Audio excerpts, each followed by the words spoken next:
that Joe Biden was not involved in his family members' businesses. Repeated voyeuristic displays of pornographic images by the majority, completely irrelevant to any conceivable legislative or investigative purpose. A star witness, Gal Luft, who turned out to be a Chinese agent and an illegal arms trafficker on the run from American justice.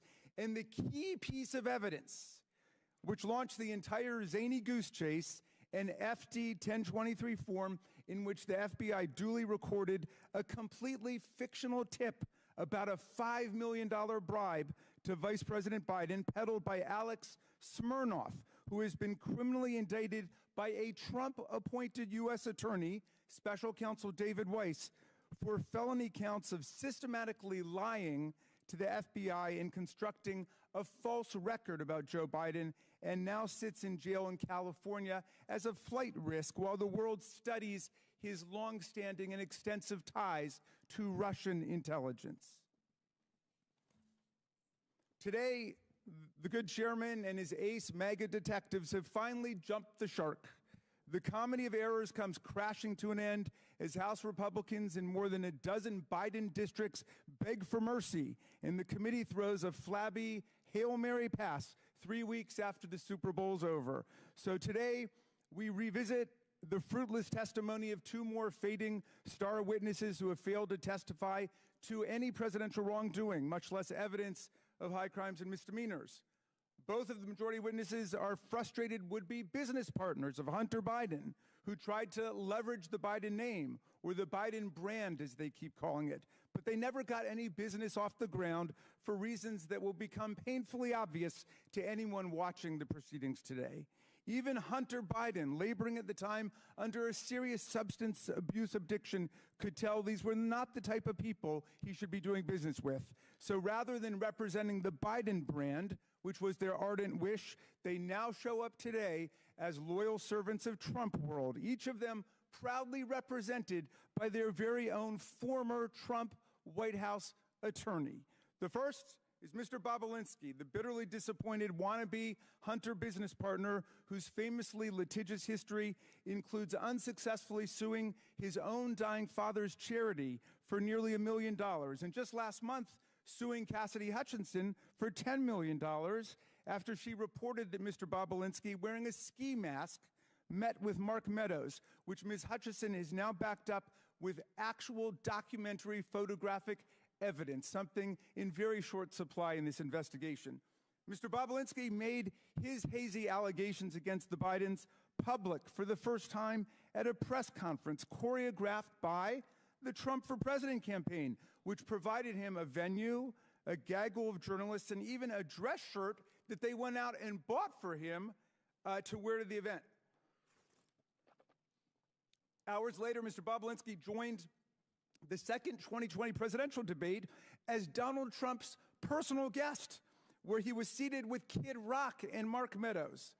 The other star witness, Mr. Galanis, who I believe is appearing by Zoom today, is a serial fraudster and convicted con man, a term I would charitably not use on a witness, except it was explicitly bestowed upon him by not one, but two different U.S. federal district court judges, including the one who sentenced him to over 15 years in prison for defrauding union pension funds, a Native American tribe, and scores of innocent investors. Mr. Galanis was sentenced to pay restitution of over $80 million to his victims. That's a lot of money. That's what Donald Trump was sentenced to pay E. Jean Carroll for in that civil litigation.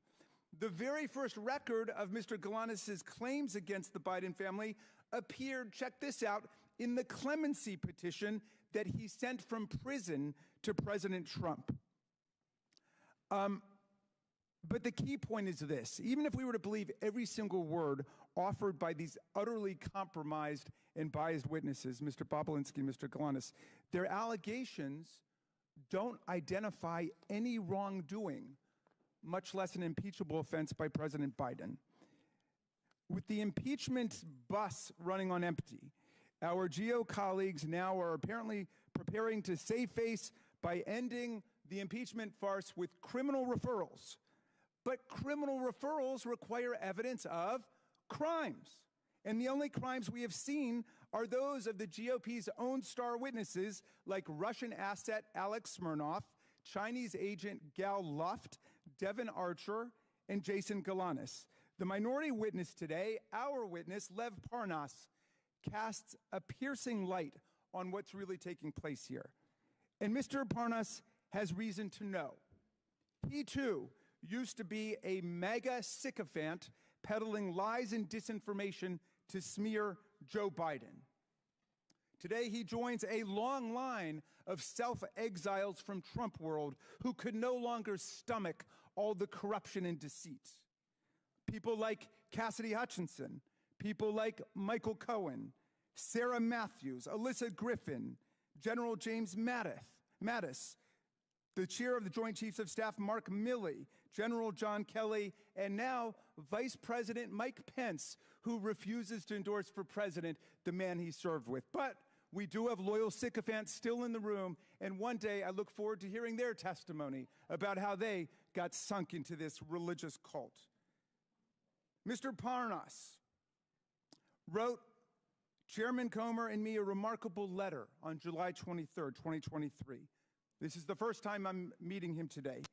He was Rudy Giuliani's right-hand man, his globe-trotting business partner and language interpreter in the mission to manufacture Ukraine and Burisma-related dirt and smears against Joe Biden in 2018 and 2019. He spent all of his time traveling around the world trying to stage evidence against Joe Biden. In his letter, Parnas explains that the desperate search to find evidence of any kind of Biden corruption was a complete and total bust because there was no evidence to find. He wrote to tell us that not only is there no evidence in Ukraine that Joe Biden did anything improper, but more darkly, the manic search for a smoking gun against Biden became a mission to invent and concoct evidence out of thin air with the active help of Russian intelligence assets and agents. I'm getting to Russia. You haven't heard anything yet, Mr. Chairman. A man who has reckoned with his own moral descent into Trump world, Lev Parnas, is ashamed of what he did to serve the interests of Russian propaganda and Putin's lies. And he wants America to know the truth. He can explain how the Russian-stimulated conspiracy theories and lies that he promoted with Rudy Giuliani live on in the tiresome fabrication spread by Alex Smirnov and now repeated by this committee like Pavlov's dog. At every turn, my colleagues cry Russia hoax, even in the face of repeated warnings from Donald Trump's own Treasury Secretary and Secretary of State, from the intelligence community, from Robert Mueller, and most recently from Special Counsel Weiss, who was named to office by Donald Trump. As Secretary Mnuchin stated, quote, Russian disinformation campaigns targeting American citizens are a threat to our democracy. That's Secretary Mnuchin, someone that you guys usually defend, but my GOP colleagues continue to cry Russia hoax like cult members selling flowers at the airport. Our colleagues are the ones loyally amplifying the actual Russian hoax, not the Russia hoax, the Russian hoax, the one that Giuliani and Trump and Smirnov have eagerly adopted from Putin and his agents. They participate in this hoax while they shamefully block $60 billion in military assistance to President Zelensky and the besieged Ukrainian people, 5 years after Trump and Giuliani tried to shake President Zelensky down for counterfeit dirt on Joe Biden. And while they continue to parrot these transparent Russian lies, Vladimir Putin wages his bloody aggressive war on Ukraine filled with atrocities like the mass kidnapping of children and the rape and slaughter of civilians. The MAGA right's wholesale adoption of this Russian hoax and their sellout of the Ukrainian people by the MAGA right is an historic betrayal of democracy, freedom, and the rule of law. But the defense of democracy begins with fidelity to the truth and the oversight Democrats, America's truth squad against this disinformation, is here today to set the record straight. I yield back to you, Mr. Chairman. I would now like to introduce our witnesses. Mr. Tony Bobulinski. Mr. Bobulinski was a business partner of Hunter Biden in a joint venture between a Chinese energy entity, CEFC. Mr. Bobulinski sat for a transcribed interview with the committee on February 13th, 2024. Mr. Lev Parnas. Mr. Parnas was not a business associate of the Biden family. Mr. Parnas is an entrepreneur, a political activist, and an author. And Mr. Jason Galanis. Mr. Galanis was a business partner of Hunter Biden. Mr. Galanis sat for a transcribed interview with this committee on February 23rd, 2024. We asked the Bureau of Prisons to make him available in person today. They would only provide Mr. Galanis for virtual testimony. Notably, Mr. Galanis applied for CARES Act home confinement, and after a lengthy approval process, was approved for home confinement on June 9th, 2023. On June 12th, 2023, I issued a subpoena to Devin Archer for testimony. On the following day, June 13th, 2023, Mr. Galanis' approval was reversed as a result of Department of Justice's intervention. So Mr. Galanis has remained in a federal prison facility. He is currently in Montgomery, Alabama. Mr. Galanis, can you please state for the record who else is in the room with you? Yes, Chairman Coleman.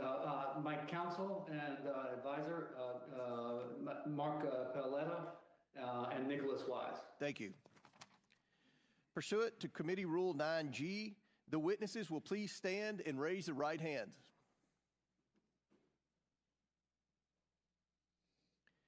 Do you solemnly swear or affirm that the testimony you are about to give is the truth, the whole truth, and nothing but the truth, so help you God? Let the record show that the witnesses all answered in the affirmative. Thank you. You all may be seated. We appreciate you all being here today and look forward to your testimony. Let me remind the witnesses that we have read your written statements and they will appear in full in the hearing record. Please limit your oral statements to 5 minutes. As a reminder, please press the button on the microphone in front of you so that it is on and members can hear you. When you begin to speak, the light in front of you will turn green. After 4 minutes, the light will turn yellow. And when the red light comes on, your 5 minutes has expired, and we would ask that you would please wrap it up as quickly as possible. I now recognize Mr. Bobulinski for his opening statement. Should I allow Hunter to give his opening statement first? Doesn't appear Mr. Biden showed up for his public hearing, so we'll recognize you, Mr. Bobulinski. Okay. Thank you, Mr. Chairman. Chairman, ranking members, and members of Congress, good morning. Thank you for this opportunity to speak with you and present my truthful testimony to the American people. I sit here today under oath for one reason and one reason only. The American people deserve to hear the truth. Though the truth involving the deep corruption of the Biden family, including the malfeasance of the sitting president of the United States, might be raw and unpleasant, the American people must hear it. You're presented here today with two narratives in this investigation. A false one being pushed by Joe Biden, a serial liar and fabulous, now under this impeachment investigation for public corruption. His brother, Jim Biden, a 75-year-old man who can't keep his lies straight, including under oath. And his son, Hunter Biden, a chronic drug addict facing 2 indictments with 12 counts. You also have before you the truth, confirmed by multiple Biden family business partners over many years and backed up by mountains of irrefutable evidence, including text messages, emails, documents, recordings. I am the only Biden family business partner with an impeccable military record. I'm grateful that this country has given me the freedom to be successful. I worked hard to become independently wealthy. I've taken several businesses public, sold multiple businesses to some of the world's best private equity firms. In fact, my business success is why they sought me out. However, what they have done is repugnant to me. I am here today because I'm a patriot and I'm a truth teller. We keep hearing from certain corners that our democracy is at risk and democracy is on the ballot in 24. Yet the same people preaching this mantra know better. They continue to lie directly to the American people without hesitation and remorse.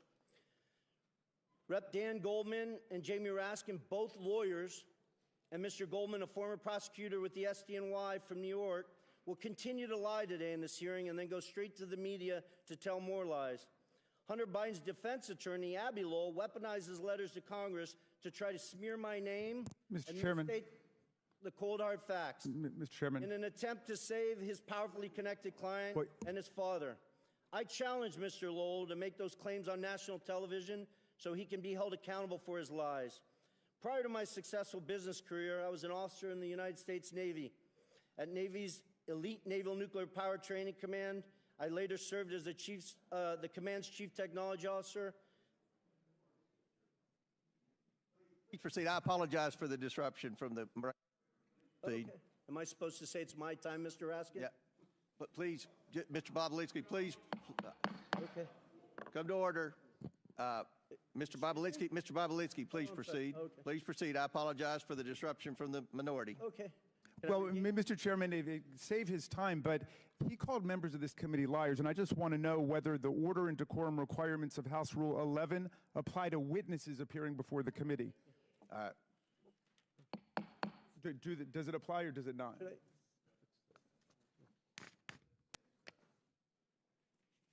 Should I address? I don't.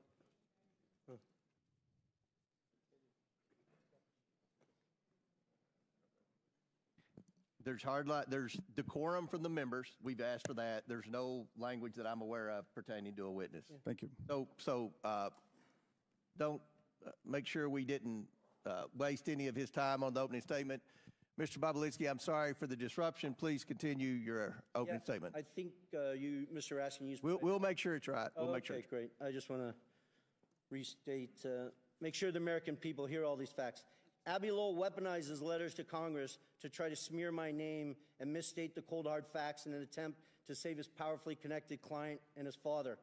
I challenge Mr. Lowell to make those claims on national television so he can be held accountable for his lies. Prior to my successful business career, I was an officer for over 6 years in the United States Navy's Elite Naval Nuclear Power Training Command as a decorated master training specialist. I later served as the commander's chief technology officer, where I held a huge security clearance from the Department of Energy and the NSA. When I left Nuclear Power Training Command, I was the #1 ranked direct input officer in the entire command. And then I jumped into the business world and public markets. While I have made a few contributions over the years to Democrats, such as Representative Ro Khanna, I don't see him, but I hope he shows up today. He sits on the Democratic side of the Oversight Committee. I'm not a political person. I come from a family with a long history of distinguished service in our nation's military, including my father, both of my grandfathers, and my brother, all of whom were willing to sacrifice their lives for this great country. My sister serves our military vets for 2 decades at the Veterans Administration. We've lived our life as a family in service to this great country. I hope the American people will pay close attention to this hearing. I also hope they will understand that some members of this committee will engage in absurd attacks and efforts to try to deflect attention from the facts. And I will present today by questioning my integrity and my patriotic duty. You may see me speak passionately at this hearing, but for good reason. Not only was I willing to die for this country, every single male member of my immediate family was willing to die for this country. I want to be crystal clear. From my direct personal experience and what I've subsequently come to learn, it is clear to me that Joe Biden was the brand being sold by the Biden family. His family's foreign influence peddling operation from China to Ukraine and elsewhere sold out to foreign actors who are seeking to gain influence and access to Joe Biden and the United States government. Joe Biden was more than a participant in and a beneficiary of his family's business. He was an active, aware enabler who met with business associates such as myself to further the business, despite being buffered by a complex scheme to maintain plausible deniability. I ask this big question. If there's no evidence of corruption here today, if Joe's conduct and the conduct of his family were fully legal and proper, then why are they so dishonest about it? Not just slight misrepresentations of fact, but deep untruths about the entire corrupt enterprise. Hunter Biden gave his transcribed interview on February 28th and lied throughout his testimony. Here's just one egregious example of Hunter's perjury. He lied to the committee on important details concerning his money demands and threats to CFC in text messages on July 30th and 31st, 2017. He leveraged his father's presence next to him in that infamous text to strong-arm CFC to paying Hunter immediately. Jim Biden also lied extensively throughout his transcribed interview on February 21st and perjured himself. An example of that, on page 100 of his transcript, Jim is asked specifically, do you recall having a meeting with Hunter Biden, Tony Bobulinski, and Joe Biden? Jim's response, absolutely not. The committee was so shocked by his perjury that they asked him the same question multiple times. Each time he denied meeting with me and Joe Biden. After the committee showed him text messages confirming that I met with Joe Biden, Hunter Biden, and Jim Biden at the Beverly Hilton in May 2017, Jim Biden, with a former U.S. attorney lawyer sitting next to him, still denied that meeting took place. Hunter Biden, in his own transcribed interview, confirmed that that meeting took place. Hunter confirmed his uncle perjured himself in front of this committee. I'm simply here to tell the truth to the American people, and I hope each and every one of you, congressmen and women, give me the opportunity to do that instead of focusing on Russia or smearing my family's name or focusing on facts that are irrelevant today. I yield back. Thank you. Mr. Chairman, parliamentary inquiry? Yes. Just 2 points. One is, I believe Mr. Bobulinski went over 2 minutes, 14 seconds. I hope the same courtesy will be We will give Mr. Parnas equal time. Thank you. And secondly, I see that we now have a witness appearing remotely, and I thought that witnesses were required to appear in person under the rules adopted by the majority at the beginning of the Congress. And do we have a new practice with respect to that rule? Because I know that members on our side were denied the ability to participate in hearings that were conducted in Florida and Mississippi and Alabama. We wanted to participate by Zoom. So I hope...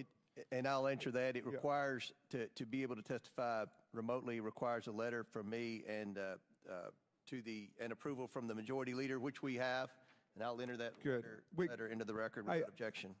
Thank you, Mr. Chairman. I hope we'll extend the same courtesy to members of this committee when they can't get to a hearing as in Mississippi or Florida. Thank you much. Mr. Chairman, parliamentary inquiry. State your point. Mr. Chairman, Mr. Bobulinski just referred to text messages that I believe he is referring to photos of a Blackberry. What's your parliamentary inquiry? State your parliamentary inquiry, because we've got a very important hearing here, and we don't have time for stunts. What's your parliamentary inquiry? It's not a stunt. It's I'm simply asking that Mr. Bobulinski. You don't have a parliamentary inquiry. Chair now recognizes Mr. Parnas for equal time. Mr. Chairman, Chair recognizes Mr. Parnas. Does the committee have the text messages that Mr. Bobulinski? Mr. Chairman, we don't have time for games by Democrats today. We have important witnesses here. This is a credible... I'm asking a question about the important You asked for a parliamentary inquiry. You will have 5 minutes whenever Jamie Raskins tells me it's your time to speak. Mr. Parnas, the chair recognizes you for equal time that Mr. Bobulinski had, which was 7 minutes. Thank you. Hello. Honorable members of Congress, Chairman Comer, Ranking Member Raskin, and members of the Oversight Committee. I am humbled and thankful before you to show up before you today. I came to the United States from Odessa, Ukraine in 1976 when it was still the former Soviet Union. My mother and father and sister and I had left the Soviet Union, escaping anti-Semitism and persecution. While in Rome en route to Israel, my sister and I won the most important opportunity that we have ever been given. We won a U.S. green card lottery. My family came here with literally no more than shirts on our back and the hopes of rebuilding our lives in the land of freedom. I say this to you because I love this country. From shortly after my arrest on October 9, 2019 to now, I have been trying to share the irrefutable truth with you. The American people have been lied to by Donald Trump, Rudy Giuliani, and various cohorts of individuals in government and media positions. They created falsehoods to serve their own interests, knowing it would undermine the strength of our nation. From November 2018 to October 2019, I was a key participant and a witness to numerous efforts to prove that Joe and Hunter Biden were linked to corruption in Ukraine. Rudy Giuliani, on behalf of then President Donald Trump, tasked me with a mission to travel the globe, finding dirt on the Bidens so that an array of networks could spread misinformation about them, thus securing the 2020 election for Donald J. Trump. Ironically, when I was arrested, my original indictment linked me to an individual referred to as unindicted co-conspirator 1. We now know this individual to be Congressman Pete Sessions, who sits on this very committee today. Today, I ask you to consider the following. In nearly a year traveling the world and interviewing officials in different countries, I found precisely zero evidence of the Biden's corruption in Ukraine. No credible source has ever provided proof of criminal activity, not the FBI, CIA, nor the NSA. No respectable Ukrainian official has ever said that the Bidens did anything illegal, including former President Poroshenko and former Prosecutor General Yuri Lutsenko. Even when CEO of Burisma, Mykola Zlochevsky, was offered a deal by Rudy Giuliani in exchange for information on the Bidens, he provided none, because there is none. The only information ever pushed on the Bidens in Ukraine has come from one source, and one source only: Russia and Russian agents. The impeachment proceedings that bring us here now are predicated on false information spread by the Kremlin. Everyone involved knew they were sharing lies. From Trump and Giuliani's shadow diplomacy, through my missions to Ukraine and elsewhere, to members of a BLT team, a group convened for the sole purpose of investigating and damaging the Bidens.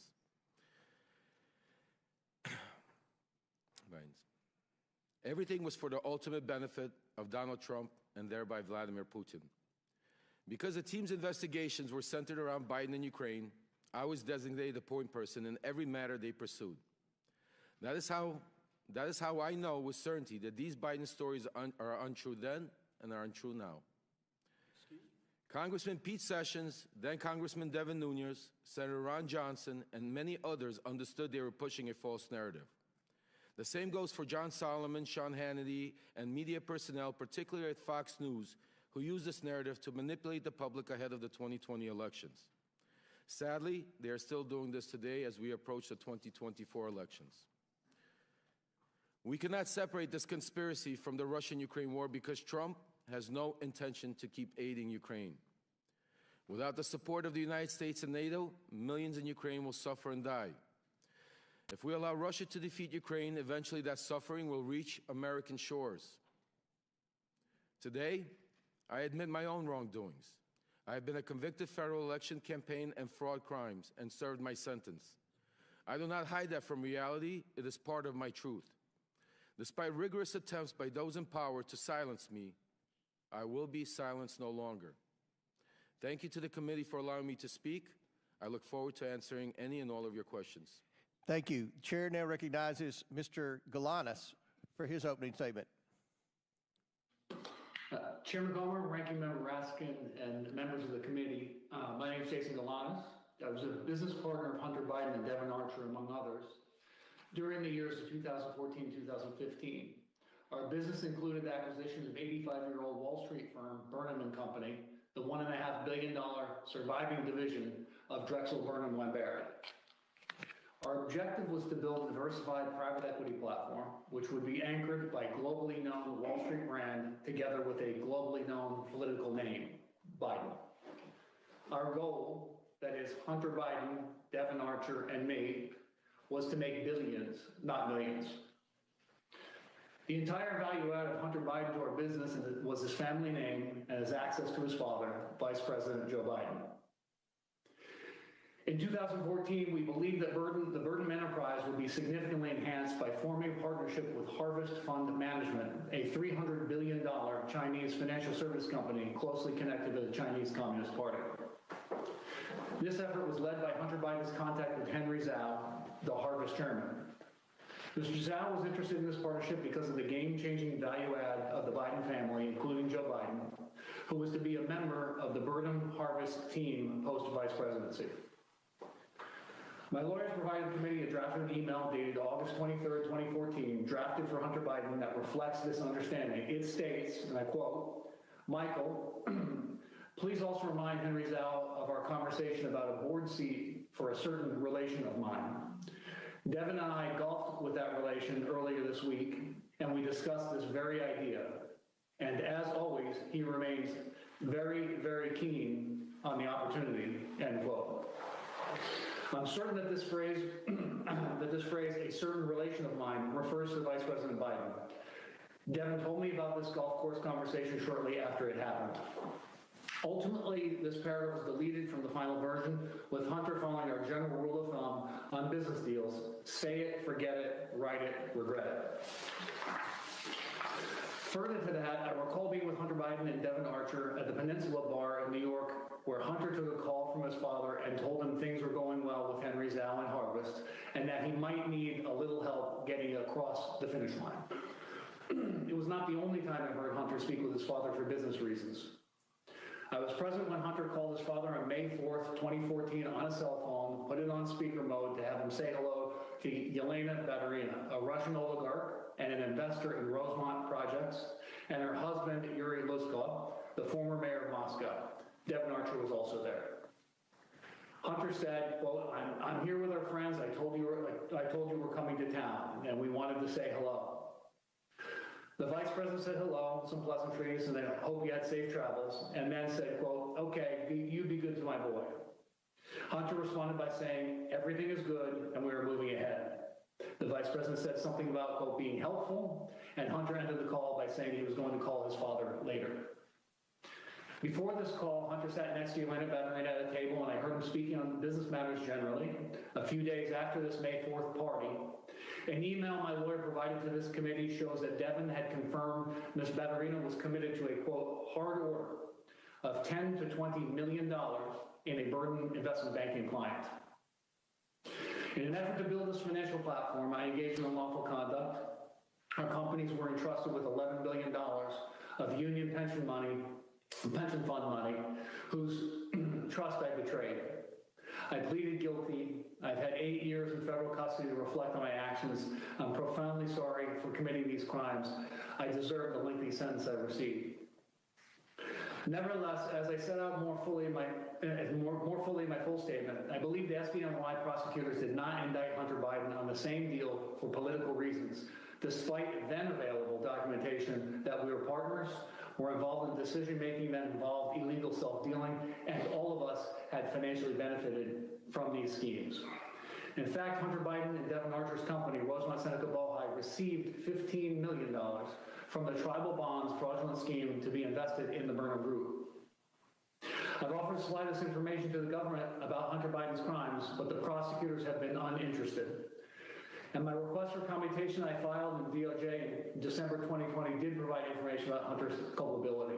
The DOJ has retaliated against me and vigorously objected to my being placed in home confinement pursuant to the CARES Act. I applied for home confinement on February 4th, 2023, and I was approved on June 9th. On June 12th, this committee issued a subpoena for Devin Archer, and the BOP reversed my approval on June 13th, with the SDNY prosecutors strongly objecting to my release. I've been appealing this reversal, and with each stage, the BOP reason for my denial has changed. During this period, the period beginning in January 2023, I was sexually assaulted by a member of the prison staff at FPC Pensacola. He persisted in sexually harassing me for many months thereafter. I had hoped to receive home confinement, which would remove me from danger. My judgment was clouded by the shame I felt for not being able to prevent the attacks. I was well aware, as inmates, all inmates are, that the Bureau of Prisons had a horrible record on these matters. I believe my disclosure would have made things worse for me. Unfortunately, the sexual harassment continued until early August, when the prison correctional officer's comments became more threatening. I feared for my safety. I decided to seek counseling from Chaplain Dixon the next day, on August 10, 2023. The chaplain was visibly upset by the events and asked to bring in Warden Salisbury, who quickly opened a PREA investigation, which is a reference to the Prison Rape Elimination Act passed by Congress. After further debriefings, I was immediately escorted to a vehicle and driven by senior staff hours to FPC Montgomery, a separate facility. I'm grateful the committee has opened up an investigation of these matters, and I appreciate Chairman Jordan and Comer and Subcommittee Chairman Biggs signing the letter. I believe I've been a victim of a pattern of retribution by the Department of Justice.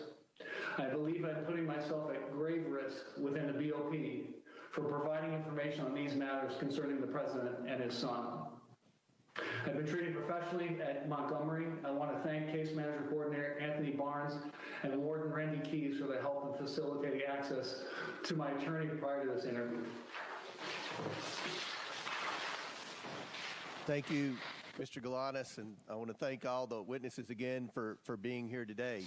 We will now begin the questions And I want to remind members on both sides of the aisle, each member has 5 minutes. I'm going to adhere to that and hit the gavel. If the question has been asked, then we'll allow the witnesses time to respond. But we are going to try to get in a lot of questions from a lot of members, and I will begin the questioning, followed by Ranking Member Raskins. Again, Mr. Bobulinski, thank you for your service to our country, your military service. Appreciate you being here. During the 118th Congress, this committee has investigated Joe Biden's involvement in his family's influence peddling schemes around the world. So let's start with that. Mr. Bobulinski, was Joe Biden involved with any of your business dealings with Hunter Biden and James Biden? Was Joe Biden involved in his family's attempts to sell their access to him? You set out a form to form a legitimate business. You set out to form a legitimate business with the Bidens. Did you come to find out that the Biden family had no interest in doing real business? I did. Mr. Galanis, are you aware of any times Hunter Biden used Joe Biden with Joe Biden's knowledge to benefit their business associates? Yes. Which business associates? Yelena Baturina, Russian oligarch, testified about. Russian, Chinese, Chinese fund manager, Henry Zhao, and Nikolai Zlochevsky, a Ukrainian oligarch, oil and gas oligarch. Okay. Now that we've established that Joe Biden was involved in his family's business dealings, I'd like to turn to the financial records we've subpoenaed. One major point my Democrat colleagues downplay is how much money the Bidens accumulated from foreign business ventures in such a short period of time. We have over $24 million to the Biden family and their business associates from 2014, while Joe Biden was vice president, to 2019. Mr. Bobulinski, there came a time when you were attempting to raise $10 million from the Chinese to pursue an actual business deal, a real business deal. But it wouldn't be correct to say this was a $10 million deal, would it? What did the Bidens conceive of the business with the Chinese becoming? The Chinese were committing to deploying billions of dollars in infrastructure projects here in the United States as well as around the world. Mr. Galanis, what was the financial goal you, Mr. Archer, and Hunter Biden set out to achieve? Was it millions of dollars or billions of dollars? Billions of dollars. Billions with a B. Yes, billions. Now I'd like to turn to some of the statements Joe Biden has made during his presidency about the findings of this investigation. Mr. Bobulinski, Joe Biden has said he never interacted with his family's business associates. Did he meet with you? He did. In fact, are you aware that Joe Biden also met with... I'm sorry, Mr. Chairman. He did multiple times. Okay. Are you aware that Joe Biden also met with Rob Walker, Eric Sherwin, and Devin Archer, too? I'm generally aware of it. Mr. Galanis, as you discussed earlier regarding Yelena Baturina, the Russian oligarch, you were present for Hunter Biden calling his then Vice President father with the Russian oligarch, Yelena Baturina. Present, correct? That's correct. You also were present for Hunter Biden's conversation with his father about a board seat on a Chinese company board. Is that correct? I was present for a call when Chinese transactions discussed, yes. So, Mr. Galanis, isn't it true that when Joe Biden said he didn't interact with his family's business associates, that's not true, is it? I believe it would be misleading to the point of being an untruth. I want to touch on the fact about the absent seat in the middle. Hunter Biden has chosen not to attend today's proceedings. I've given Mr. Biden exactly what he asked for before his deposition. It's clear that Hunter Biden knows his testimony would not withstand public scrutiny.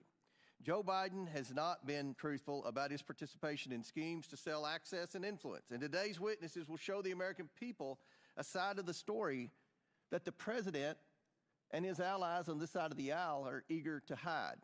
Mr. Bobulinski, can you tell us about your meeting at the Beverly Hilton with Joe Biden? The short version or a long version? Long version, but within a minute. Okay. So Hunter Biden, Jim Biden, and Joe Biden were in Los Angeles for a variety of business discussions. Joe was there to speak at the Milken Conference in May of 2017. I had lunch with Hunter Biden at the Chateau Marmont, and he had asked me to meet with his father that night. He set up a meeting at the Beverly Hilton where they hold the Milken Conference, and I got there a bit early and sat with Jim Biden, Hunter Biden, and we're just talking about what we were doing with the Chinese and the legal documents I was working through. And they had sort of coached me before Joe showed up to, listen, we're going to just keep things at a very high level. We're not going to go into a lot of details in this meeting. And I just remember that discussion generally because it just struck me as odd, honestly. Joe wasn't in the White House then, and that they were sort of framing it that way. And then Joe showed up, walked through the lobby of the Beverly Hilton Hotel. I stood up to shake his hand, and we sat down and spent 45 minutes to an hour going through my background. You met with him that long? Yes. This wasn't a handshake, a 2-second discussion about the weather. This was a 45-minute long meeting to an hour where we talked about a lot of stuff. Very good. Thank you. Chair now recognizes Ranking Member Raskin for his questions. But we're actually going to go to Mr. Garcia to begin.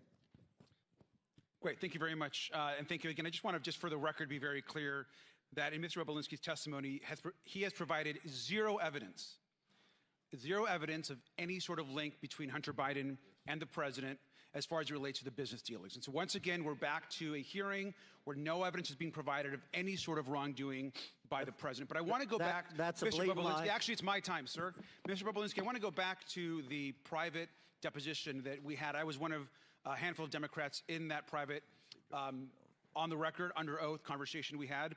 And during that deposition, I asked you a question of which you gave a false answer to, and I want to go back to that. I asked you specifically who got you into the presidential debate that was attended by you and others, and that, of course, was a huge moment in that campaign, and you could not recall. In fact, you said, quote, "I do not recall who got me into the debate." Do you remember telling me that, sir? You were playing semantics, trying to ask me as if somebody called me directly and gave me a ticket like I was going to a movie. Sir, I asked you. Let me. I told you. I'm going to reclaim my time, sir. I'm going to reclaim my time. What I said was. Just ask me a question, Mr. I'm reclaiming my time. Thank you, sir. What I asked you was, do you recall who actually got you into the presidential debate? You actually said, quote, "I do not recall who got me into the debate." You did not remember who got you into the debate between President Biden and between Joe Biden and Donald Trump. That's not a true statement.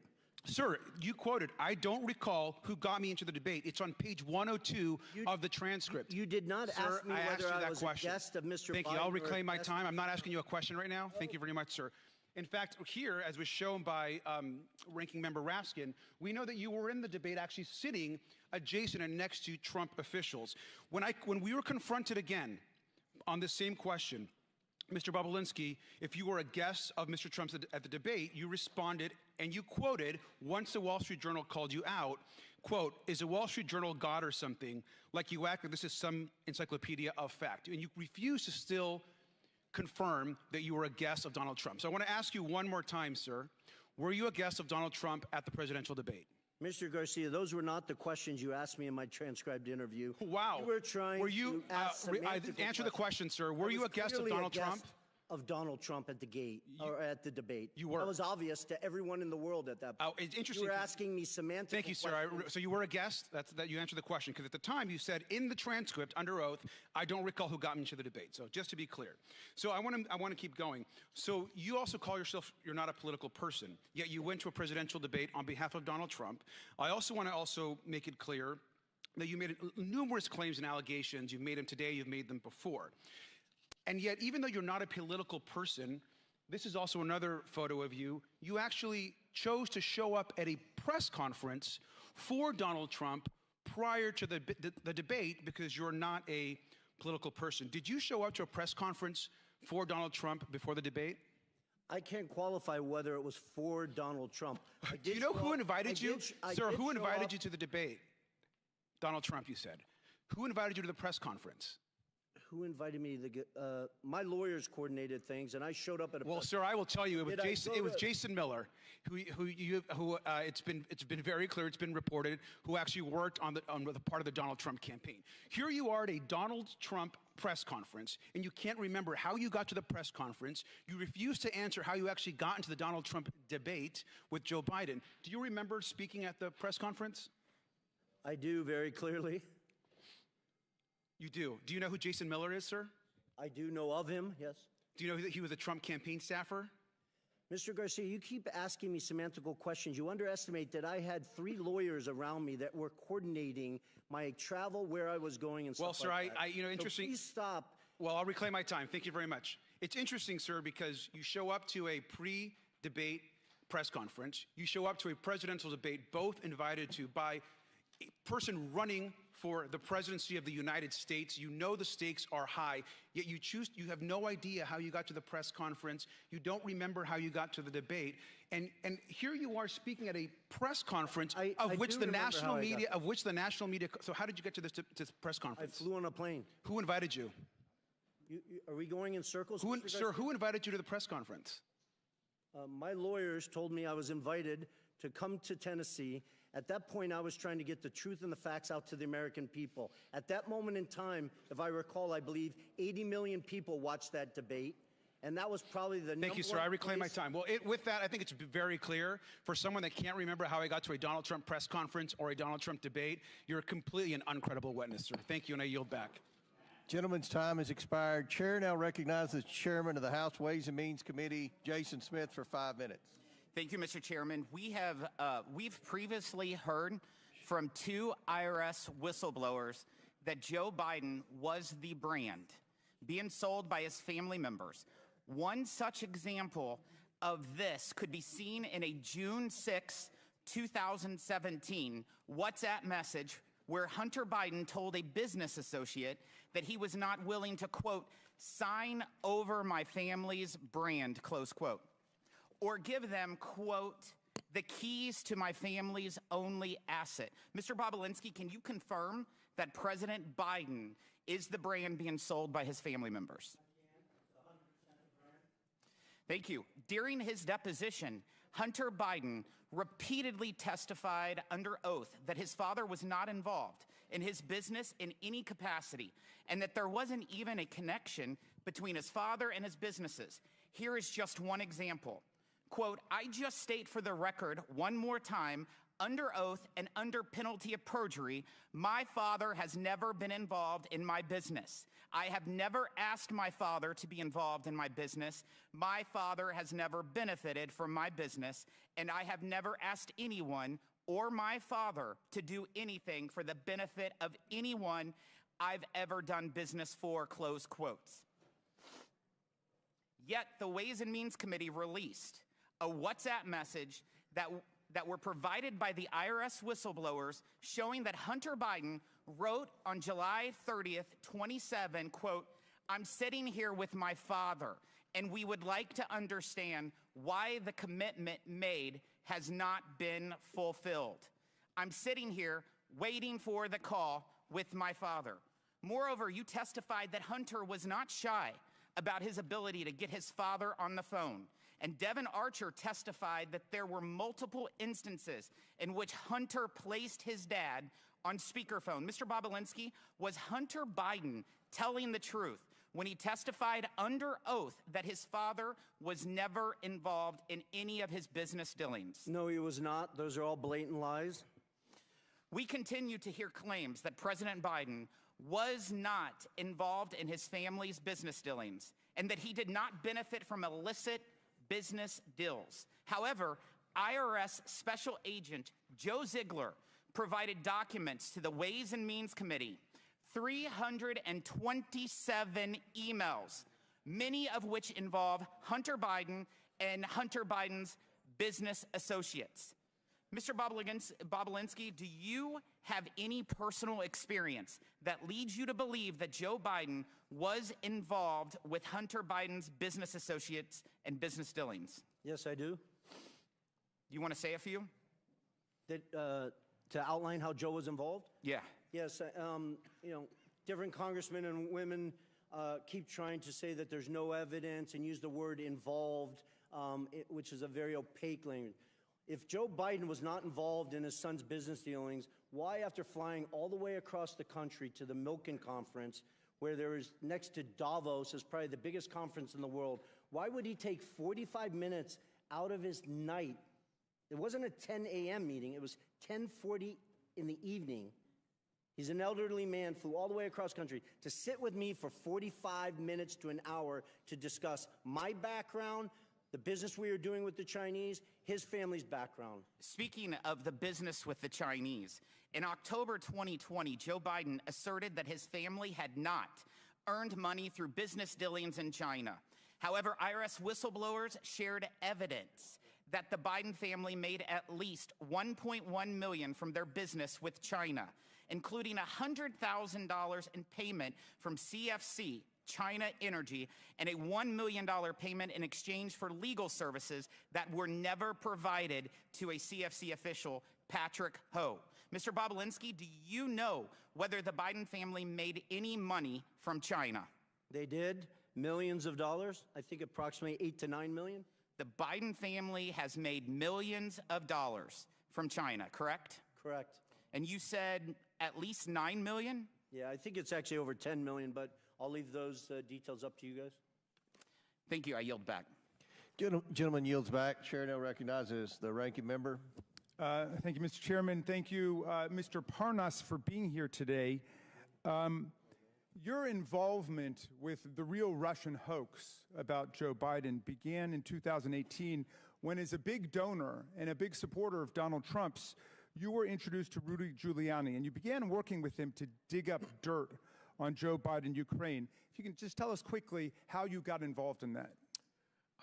Yes, I was a donor at the time. I became doing business with Rudy Giuliani.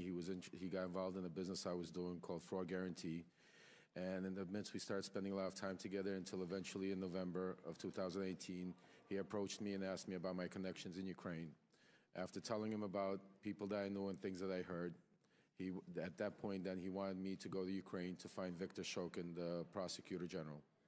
And basically, he wanted to go from his fraud guarantee to guaranteeing a fraud on the American people. But after turning over every stone and going down every rabbit hole, including interviewing Viktor Shokin and Zlochevsky, the owner of Burisma, did you ever find the smoking gun or any evidence that Donald Trump was looking for to paste on Joe Biden?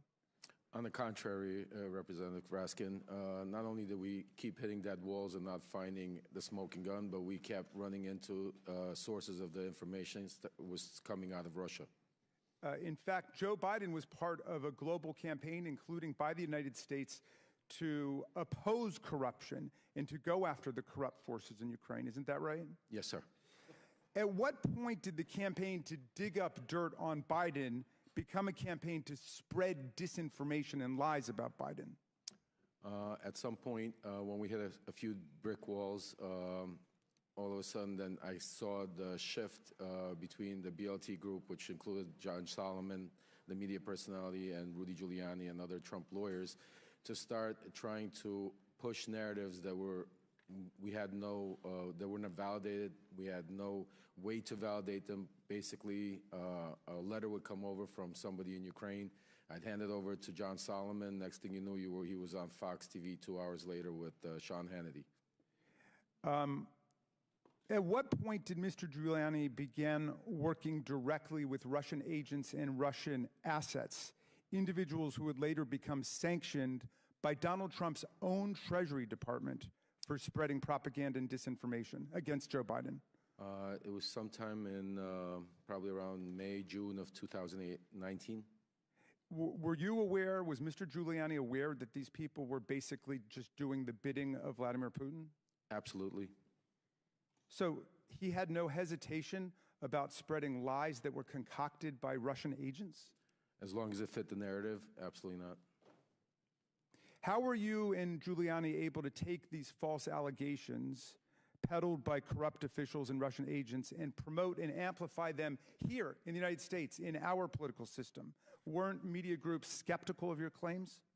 Most media groups, I'd probably say all except for Fox and a few other right-wing media groups didn't want to take any of the information, and that aggravated Rudy Giuliani and John Solomon and other players.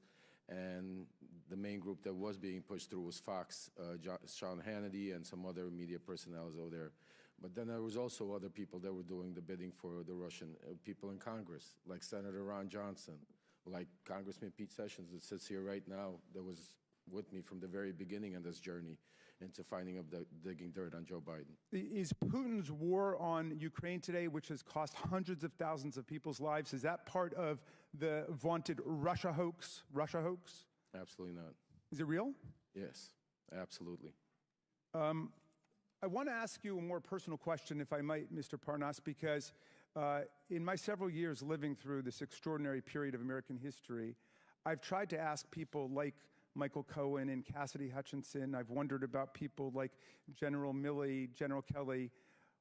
Why did you break with all of the deceit and corruption and lies of Donald Trump? How did you get out of that culture?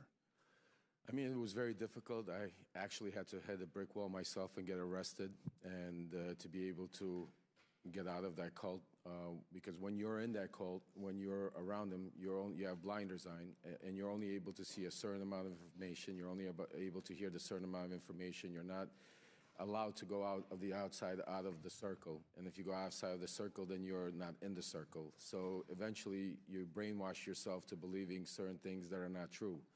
When I was arrested and had some time to reflect and really understand what was going on, I started realizing, looking back and thinking back to moments in time where I started thinking myself that this can't be true and we're doing something wrong.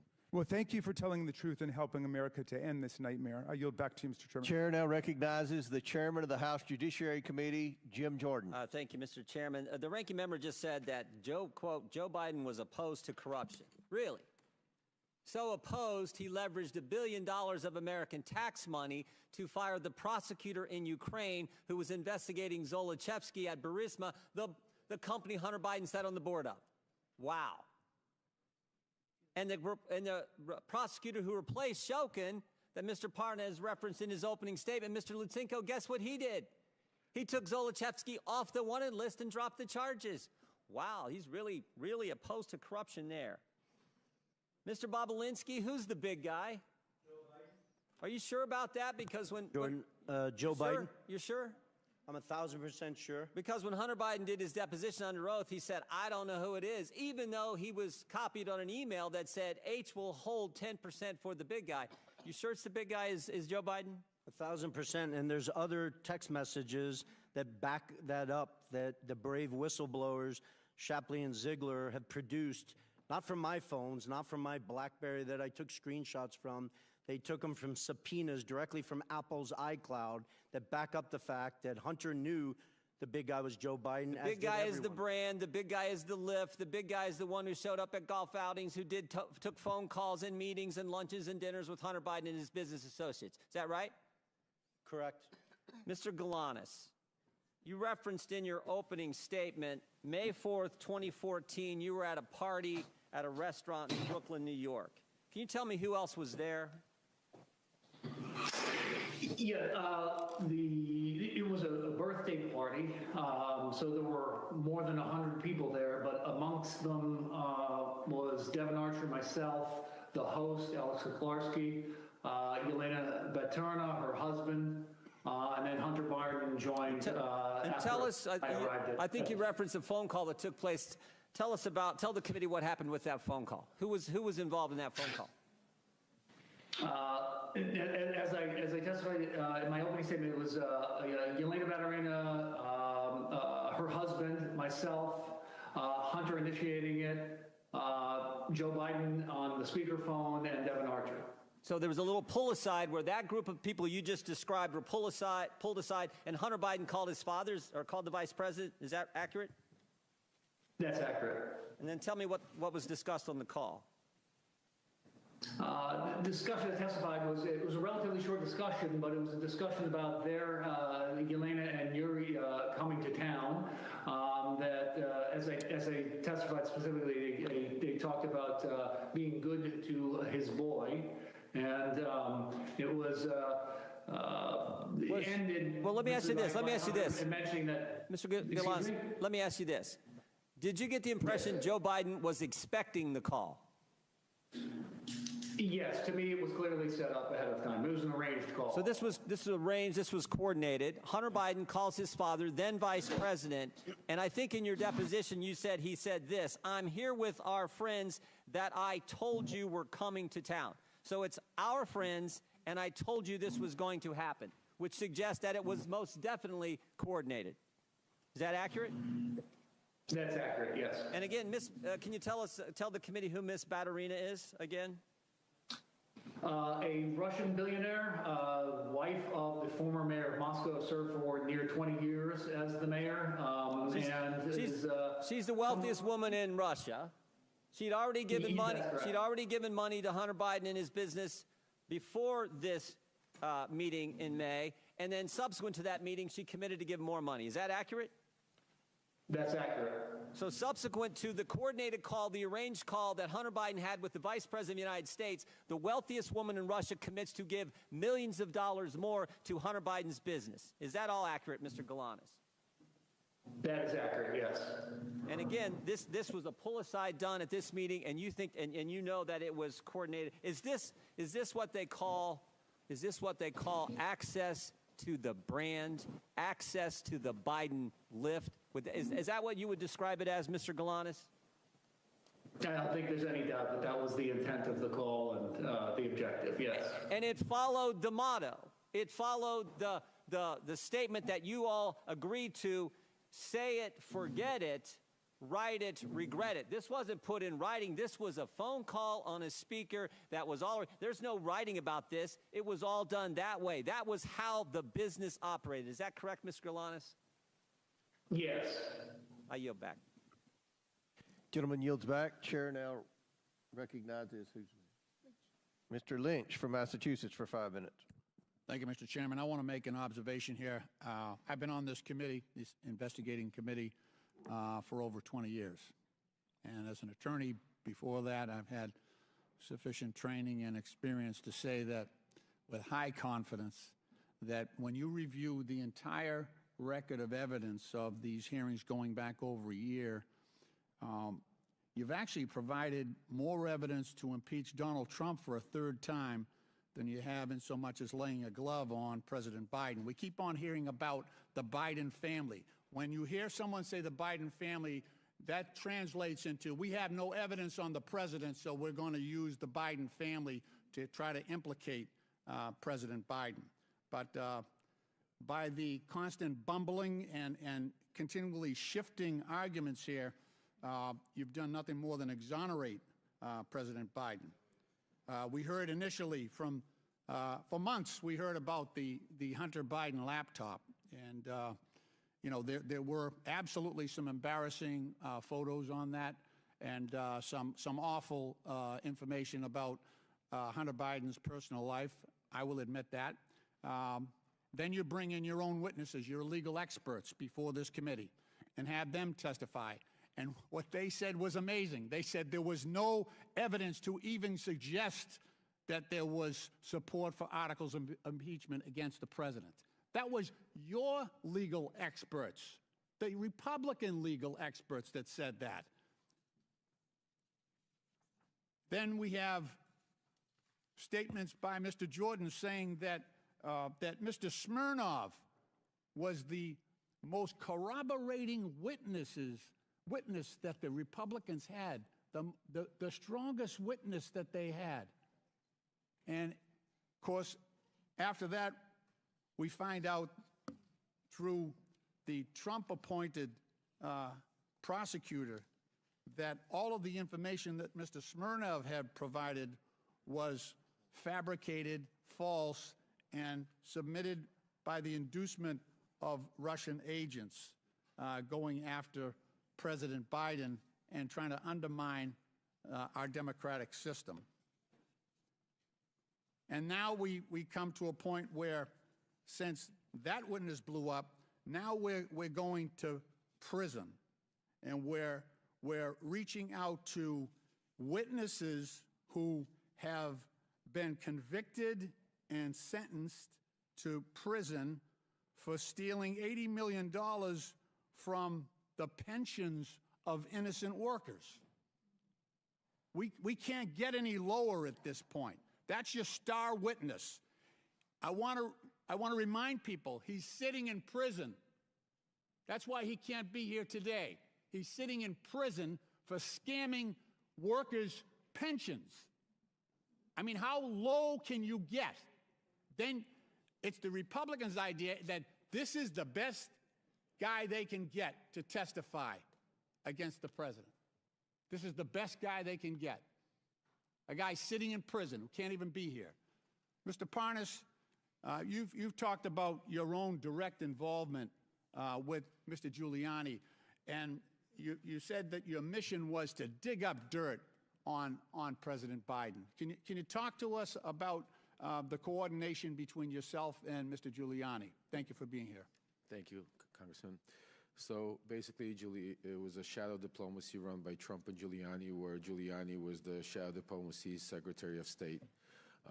I was his right hand and basically the point person in Ukraine to not only dig up, validate, search, whatever needed to be done to try to find up some corruption against Joe or Hunter Biden to be able to present. Once I would receive whatever information I received, I would then meet with him, John Solomon, other members of the team like Pete Sessions and Derek Harvey or other people there to discuss what we found. At that point, from there, Giuliani would then go to the White House and share with the president. And that was the line of communication. You said also in your testimony that members of this committee, the Republican leadership, should have known before Smirnov was indicted that this information was fabricated about President Biden. Could you talk about that? Congressman Lynch, not that they should have known, they did know. They knew exactly what was going on. They knew that the evidence was not vetted. This information was just coming in from anywhere from left, right field, and it was being pushed straight to the halls of Congress without zero verification of it. Okay, thank you. Mr. Chairman, my time has expired, and I yield back. Gentleman's time's expired. Before I recognize Mr. Palmer, I'd like to enter into the record the testimony of Tony Bobulinski with the committee on February 13th, 2024. It corrects the record of Representative Garcia's, who did not provide your entire testimony. On page 147, you told the committee about your understanding of who invited you to the events referenced by Mr. Garcia. So without objection, I'd like to enter into the record the entire transcribed interview of Tony Bobulinski. And Mr. Chairman, I'd like to enter for the record an article from today's Daily Beast entitled "Texts Reveal More Russia Ties for Key Anti-Biden Witness Bobulinski." Okay, Daily Beast. Without objection. Chair now recognizes Mr. Palmer from Alabama for 5 minutes. Mr. Bobulinski, I have very limited time, and I want to get through a lot of information, so please answer these questions with a yes or no, if you don't mind. You have met Joe Biden, isn't that correct? Correct. In fact, you had a meeting with Joe Biden, isn't that correct? 2 of them. One of those times was before the Milken Conference in Los Angeles, May of 2017, is that correct? It was during the Milken Conference. You provided a great deal of documentation to this committee. I want to show you some messages between you and Hunter Biden, be on the screen here, in May of 2017 before you first had a meeting with Joe Biden. These are messages between you and Hunter Biden dated May 2nd, 2017. Do you recognize these? I do. At the bottom, Hunter wrote, "Dad, not in now until 11. Let's me and Jim meet at 10 at Beverly Hilton where he's staying." Jim is James Biden, President Biden's brother. Is that correct? Correct. The next set of messages is, if you put those on screen, is between another business associate of Hunter Biden's and you. His name is James. Do you recognize it? I do. At the top, you write, "About to meet Hunter, Jim, and I guess Joe at Beverly Hilton Hotel." Joe is now President Joe Biden. Is that correct? Correct. This chat between you and Joe Biden, Jim Biden, Joe Biden's brother, you write to Jim, "Great to meet you and spend some time together. Please thank Joe for this time. It was great to talk. Thanks, Tony B." You met with Joe Biden, Hunter Biden, and Jim Biden the night before the Milken Conference in 2017. Is that correct? I did, and Jim Biden perjured himself by trying to deny that Thank meeting. you, Mr. Bobulinski. That was at the Beverly Hilton, correct? Correct. You can provide more details around that meeting. What was the purpose of that meeting? I didn't ask for the meeting, so I wish Hunter Biden was sitting next to me and he could under oath describe it. But the only reason why I was meeting with Joe Biden and the only reason why I was there is because I was the CEO of the enterprise that they were putting together with the Chinese company CFC. So can you give me a little more detail about what was discussed in the meeting? Well, as I said earlier, before Joe Biden showed up, Hunter and Jim Biden coached me, said a sort of outline that we wouldn't go into a lot of details. So through the 45 to 60-minute meeting I had with Joe Biden, I think it was about 10:40 p.m. after he flew across country, we talked about my background, my family's military background, the different business ventures I'd done around the world, the family I worked with. Joe spent time talking about his family, some of the tragedies that they had lived through. And at a high level, Hunter actually introduced me to Joe because before Joe came and sat down with us, Hunter said, hey, give me 5 to 10 minutes. I need to read my father in on it. So when you're referencing Joe and Hunter's father, you're referencing President Joe Biden. I am. Correct. These 4 images, well, in this message you sent to James again, you said you spent more time with Joe and Jim this morning, and to be factually correct, that's President Joe Biden and James Biden, his brother. Also saw them last night, including Hunter. These 4 images show a pretty clear record of your meeting with Joe Biden in May of 2017, Mr. Bobulinski. Hunter Biden, during his transcribed interview, testified that the meeting did in fact take place. And after being asked, did Mr. Bobulinski meet with your father during the trip, Hunter stated he met with him in the lobby of the hotel. When asked who attended the meeting, Hunter replied, my uncle and myself. But when asked whether the meeting at the Beverly Hilton between Joe Biden, Jim Biden, Hunter Biden, and Tony Bobulinski took place, Jim Biden testified, absolutely not. These stories don't match up. Mr. Chairman, Jim Biden also told the committee that Joe Biden did not meet the Chinese businessman Xi Jinping. Rob Walker, by knowns of friendly witness committee, said the opposite. So, Mr. Chairman, it appears to me that there are material inconsistencies between the witnesses' testimony. These witnesses' statements appear to me to be irreconcilable. In short, Mr. Chairman, someone appears to be lying to the committee. The inconsistent testimony seems to come from Jim Biden, the president's brother. Lying to Congress is a serious offense, Mr. Chairman, a criminal one, in fact. And if the Bidens or anyone else has come before this committee and lied to this committee, I strongly encourage the committee to pursue criminal referrals to the Department of Justice. One last thing that I want to ask, and Mr. Bobulinski or Mr. Galanis, have either of you heard of any offer of a pardon for anyone involved or associated with or a partner to the Biden family enterprise corruption investigation? I'm sorry, that was a question. Have you heard of anyone being suggested that a pardon might be in order for anyone associated with this enterprise? I have not. Thank you, Mr. Bobulinski. Thank you, Mr. Chairman. I yield back. Mr. Chairman, I just have a parliamentary inquiry.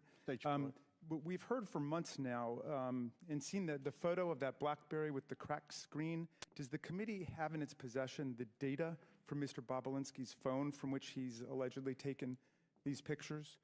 Because I think we need the data that they keep referring to. And maybe Mr. Bobulinski could just turn it over to us, or we could subpoena it today. We have the images that we have shared with you. Right, I saw the picture of the cracked Blackberry, but do we have the underlying texts that are being referred to by my friend Mr. Palmer?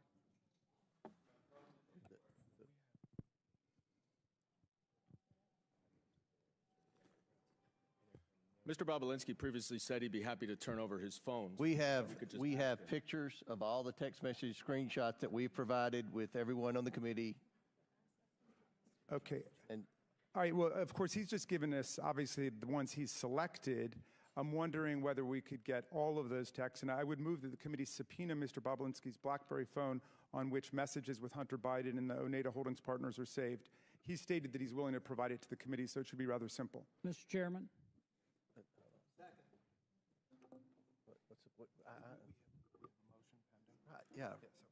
Okay, there's a motion to subpoena Bobulinski's BlackBerry? Yeah, with the texts that were just referenced by Mr. Palmer. Chair recognizes Mr. Jordan. I move the table the motion. There's a motion to table. I request the motion is to table is not debatable. As many are in favor of tabling may signify by saying aye. Aye. All those opposed signify by saying no. No. In the opinion of the chair, the ayes have it, and the motion to table is agreed to. Mr. Chairman, what we're doing is we're tabling evidence here, which you keep relying on, so I'm going to ask for a recorded vote for that. Yeah. That just makes no sense. A recorded vote is ordered. We'll suspend for a moment. We don't, this is a committee hearing. We don't have the clerk. Will somebody go find the clerk?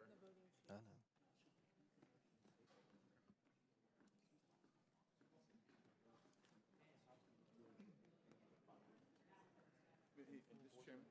He said it. Did he say under oath? In the. Did he say? Mr. Speaker, Mr. Chairman, Mr. Minority Leader, do you think it's possible that the witness would voluntarily just give it? But I had understood actually that Mr. Bobulinski had volunteered when he was asked about this. It would simplify things if he would just turn it over the Blackberry. Well, he did very clearly say he's happy to turn over his Blackberry to the committee. We then asked for it at the deposition. He didn't. We've asked the majority to ask for Mr. it. Goldman, you're out of order. We're in suspension here waiting for the clerk to come so we can take the vote that your side of the aisle requested. You can't make this stuff up. You can't. This is Jurassic Park. Gee.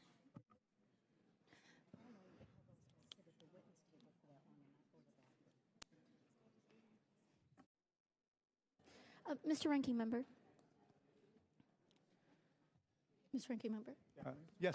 I solely want to underscore the importance of I'm this. sorry, gentlelady's out of order. You can come back here and talk to him if you want.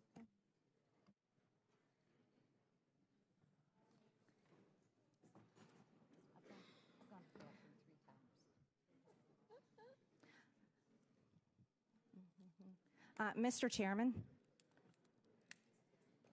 Mr. Chairman. Yes. We don't even have. You're gonna. I said Ms. Ocasio-Cortez would have to come up. You will as well. Sorry.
Mr. Chairman, just an invitation to regular order. We have Democratic clerks who are faithful to the rule of law and could do this if you're waiting for clerks, and we'll all be here to watch, to document their work. So, I mean, in other words, if you want to conduct the vote with the Democratic clerks, we can do it.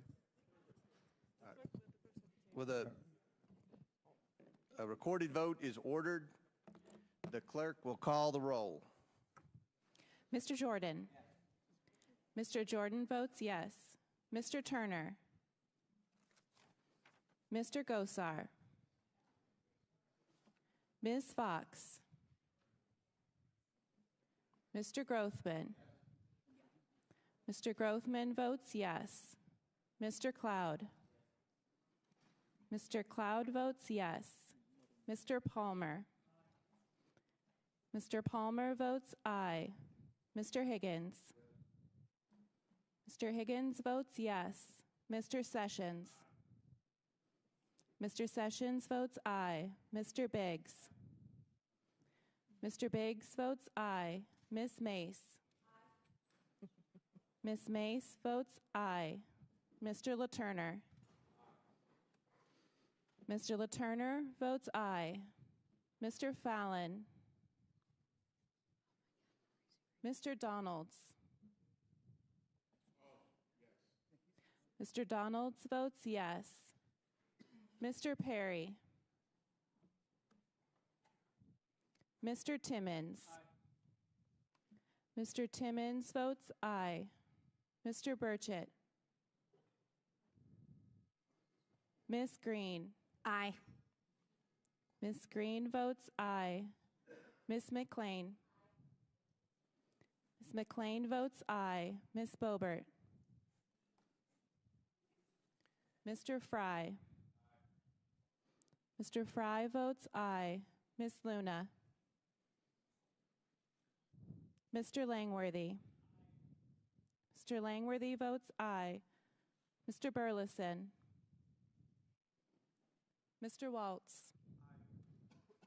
Mr. Waltz votes aye. Mr. Raskin. No. Mr. Raskin votes no. Ms. Norton. Mr. Lynch. No. Mr. Lynch votes no. Mr. Connolly. Nay. Mr. Connolly votes nay. Mr. Krishnamurthy. No. Mr. Krishnamurthy votes no. Mr. Khanna. Mr. Mfume. No. Mr. Mfume votes no. Ms. Ocasio-Cortez. Nay. Ms. Ocasio-Cortez votes nay. Ms. Porter. Ms. Bush. Ms. Brown. Ms. Stansbury. Mr. Garcia. Mr. Garcia votes no. Mr. Frost. Ms. Lee. Ms. Lee votes no. Mr. Kassar. Mr. Kassar votes no. Ms. Crockett. No. Ms. Crockett votes no. Mr. Goldman. No. Mr. Goldman votes no. Mr. Moskowitz. Mr. Moskowitz votes no. Ms. Tlaib. Ms. Tlaib votes no. Ms. Presley. Ms. Presley votes no. Mr. Chairman. I vote yes. And how is Mr. Burleson recorded? Mr. Chairman votes yes. Mr. Burleson is not recorded. Mr. Burleson votes yes. How is Ms. Boebert recorded? Ms. Boebert is not recorded. Ms. Boebert votes aye. How is Mr. Turner recorded? Mr. Turner is not recorded. Mr. Turner votes aye. How is Mr. Frost recorded? Mr. Frost is not recorded. No. Mr. Frost votes no. Porter. How is Mr. Fallon recorded? Mr. Fallon is not recorded. Mr. Fallon votes aye. How is Ms. Porter recorded? Ms. Porter is not recorded. No. Ms. Porter votes no. Will the clerk tally the report?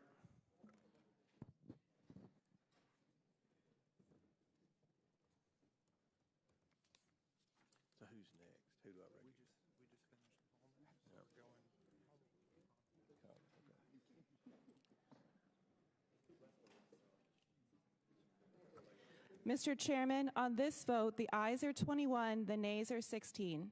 The ayes have it. The motion passes. Chair now recognizes Mr. Conley for 5 minutes. Thank you, Mr. Chairman. Mr. Bobulinski, in your deposition, you were asked about taking a picture of your phone, and you said, and I quote, "I still have that phone.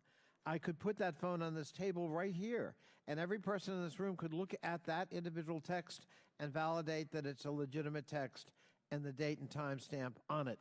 Are you willing to provide the committee voluntarily with the Blackberry referenced and that phone? I'm willing to sit in a room with both the chairman and the ranking member with my phone and their staff, and we can go through each and every text message. As I said in my interview, I had a forensics expert plug into my Blackberry, somebody who's done extensive work for the FBI for over 10 years with an interest of pulling all the data off that phone so I could provide it to the committee. Unfortunately, they were using Cellbrite software, which is the software that the FBI uses, and they were unable to pull the data off the phone. Okay. So I am more than willing to sit in a room with the Mr. Chairman and the ranking member and their staffs with that Blackberry fully charged, and we can go through each and every message if Well, that's helpful. that's some progress, and I appreciate that, but you can understand, I'm sure, why the committee wants to look at prima facie evidence on its own. Well, I can't, Excuse understand me, why sir. you're trying to Excuse me, imply sir. that I This haven't is, cooperated. Mr. Bobulinski, this is my time. You can understand why we would want to look at evidence raw and unvarnished so that we can make our own determination. But thank you for your willingness to cooperate, at least at that level. Mr. Parnas, you observed back in 2023 in a letter you sent to Chairman Comer that there were flagrant examples of Giuliani interfering in Ukrainian politics, unquote. Why would Giuliani be interfering in another country's politics? I mean, Giuliani would do and say whatever he needed for the purpose of getting the information he wanted to secure Donald Trump 2020 election. So just a prime example of one of the things he did, he had a close relationship with then a boxer, Vladimir Klitschko, who was then the mayor in Ukraine. When the new president came over, there was rumors about maybe him not staying in office as mayor of Ukraine. Klitschko flew to New York, met with Rudy Giuliani, and then on a meeting that we had with Andrei Yermak in Spain that was relevant, had to do with President Zelensky announcing an investigation into Joe and Hunter Biden. At that meeting, he also brought up the Klitschko situation and basically told Yermak that if Zelensky got rid of Klitschko, President Trump and the American people would be very upset about that because we love him and he needs to be in there. So was Giuliani just doing this as a rogue on his own because he was a patriotic American who loved Donald Trump, or had somebody encouraged him to engage in this kind of political interference in another country? I mean, I think he was encouraged by Donald Trump. Personally? Personally, yes. That's your testimony? Yes, sir. Thank you. In your letter, you also said that Mr. Giuliani was to, quote, deliver a precise message in very strict words, unquote, with respect to the administration of the then newly installed president of Ukraine, President Zelensky. What did you understand a very strict message, or a message of very strict words, construed, and what was that message that you delivered that was in very strict words? Yes, Congressman.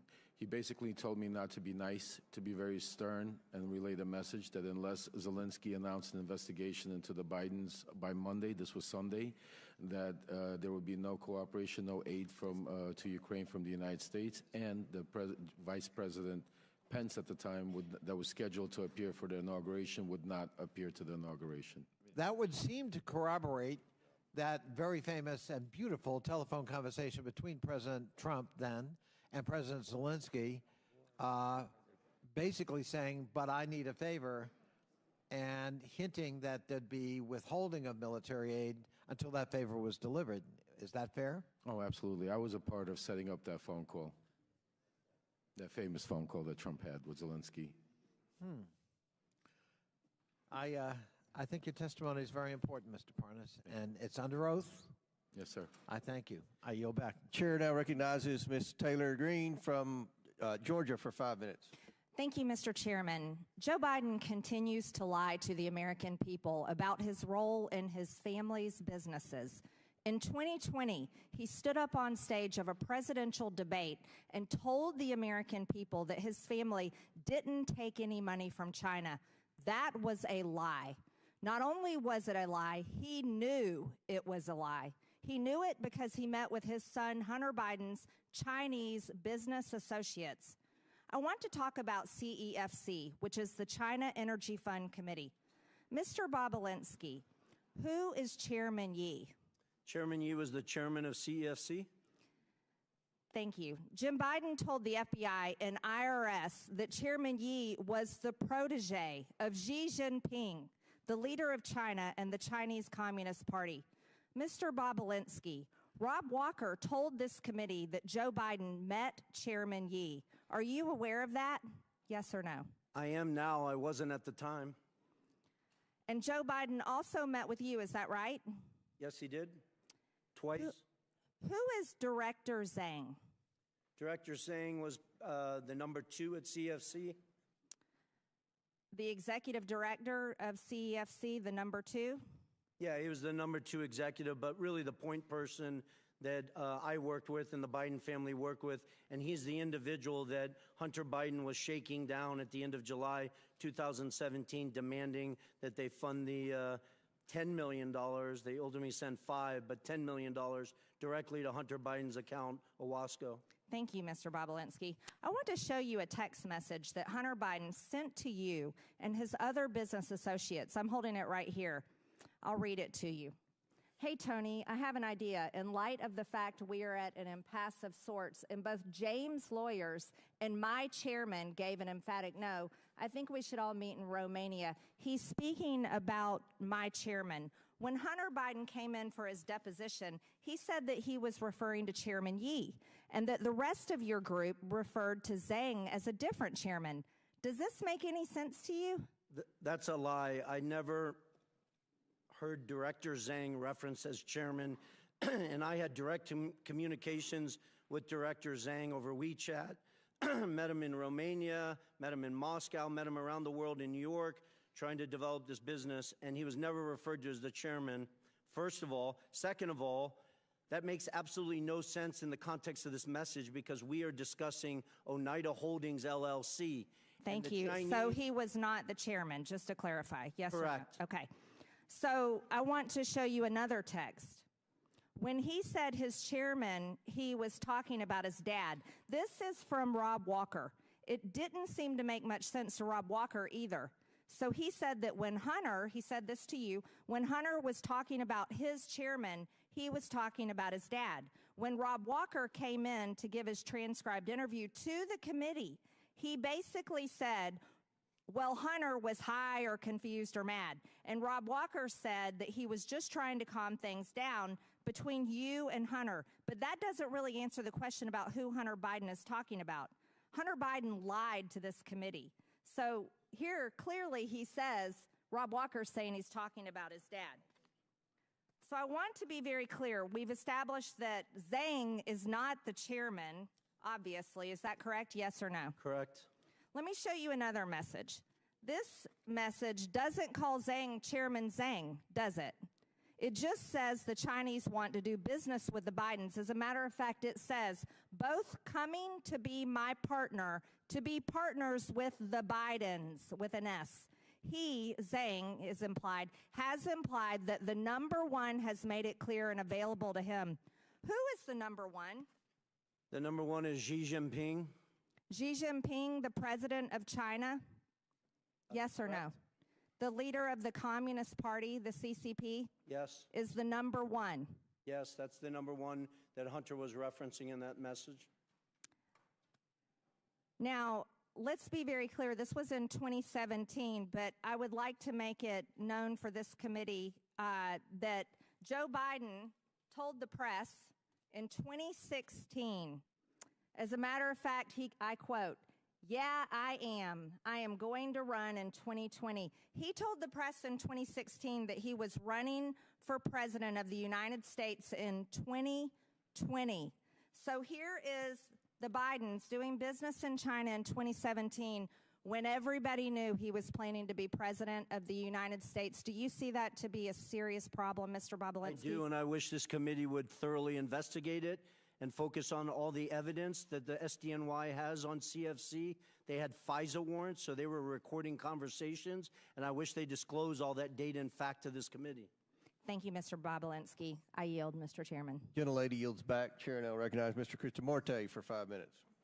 Thank you, Mr. Chair. Mr. Parnas, Rudy Giuliani tasked you with, quote, a mission to travel the globe to find dirt to damage the Biden's reputation in the 2018-2019 timeframe, right? Correct, yes. And this was in an effort to secure Trump's re-election in 2020. as president in 2020, right? Correct, yes. And by dirt, you mean evidence of wrongdoing or criminality, right? Yes, sir. And in your travels, you found, quote, precisely zero proof of the Biden's criminality, right? Correct. And there was no evidence of the Biden's corruption in Ukraine because, as you said, there truly was none, right? Correct, yes, sir. Now, interestingly, you have looked for dirt around the world about the Bidens and specifically Joe Biden in particular, and you say the FBI, CIA, NSA have all failed to produce any evidence of criminal wrongdoing, right? Correct.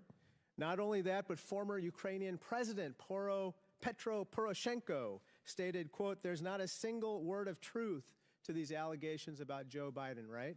Absolutely, yes, sir. Now, there's a guy named Yuri Lutsenko, who's the former prosecutor general of Ukraine, and he also, quote, confirmed that nothing ties the Bidens to criminal activity in Ukraine, right? Correct. And then there's another prosecutor general named Viktor Shokin, who also said he conceded, quote, that he had no evidence that either Joe or Hunter Biden had ever interfered with Ukrainian law, right? Yes, sir. And the reason you know this is because you talked to each of these people, right? Yes, sir.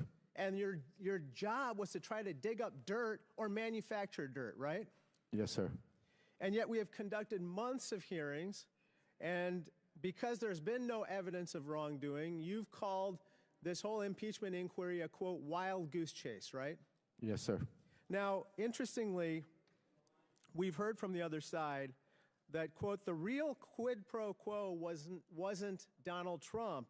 It was Joe Biden when he tried to hold up foreign aid when he was vice president in exchange for firing the federal prosecutor in Ukraine that was investigating the corruption from his son. Now, you, again, looked for evidence to support this claim. There is no evidence, correct? Correct. That was false. In fact, firing the prosecutor would make it more likely that they would go after the company in question, Burisma, not less, right? Well, the ironic part is the reason why majority of the world and Ukraine and the Obama administration wanted to get rid of Viktor Shokin because he was corrupt, not because he was investigating Burisma, because he was stalling investigations for UK that was looking into a $23 million they wanted to get out from Zlochevsky, and Shokin stalled that investigation. So it was the logic is just the opposite of what the majority claims is to be the case, namely that they say that somehow Joe Biden was out to fire the prosecutor to reduce the chances of a prosecution of Burisma. But actually in firing that prosecutor, he increased the chances of prosecuting Burisma, right? Absolutely correct, yes.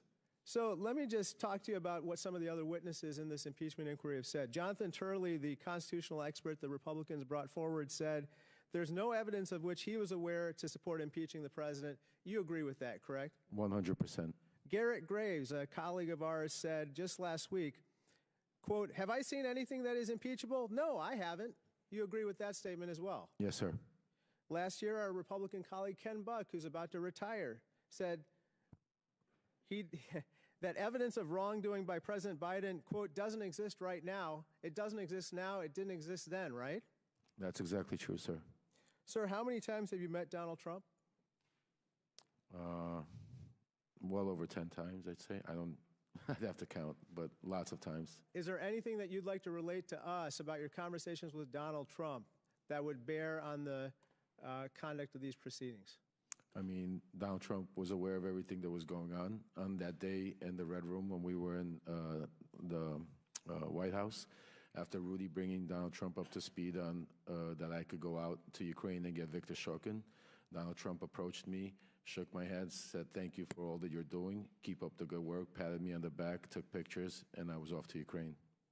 To meet with Viktor Shokin? To find Viktor Shokin, to bring him back here to meet with Lindsey Graham. Got it. Thank you so much. I yield back. Thank you. Chair now recognizes Mr. Cloud from Texas for 5 minutes. Thank you, Chairman. Now, we have heard time after time Joe Biden, say that he had no knowledge whatsoever about the business dealings, and that changed.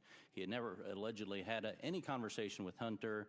Then they moved the ball to say that, well, he didn't have any business dealings, he wasn't involved, didn't have any financial contribution. Since then, we've uncovered about 20 shell companies, and we have bank records that bring light to that. And while we can't cover all 20 shell companies in 5 minutes, I wanted to focus on one, and that is Rosemont Seneca Bohai. Rosemont Seneca Bohai is interesting, and Devin Archer had testified, and he said this in his testimony. He said that this entity, quote, was used as a common entity, owned 50-50 on a handshake deal between Devin and Hunter splitting these shares. Actually, that was your words, Mr. Galanis. Do you stand by those words?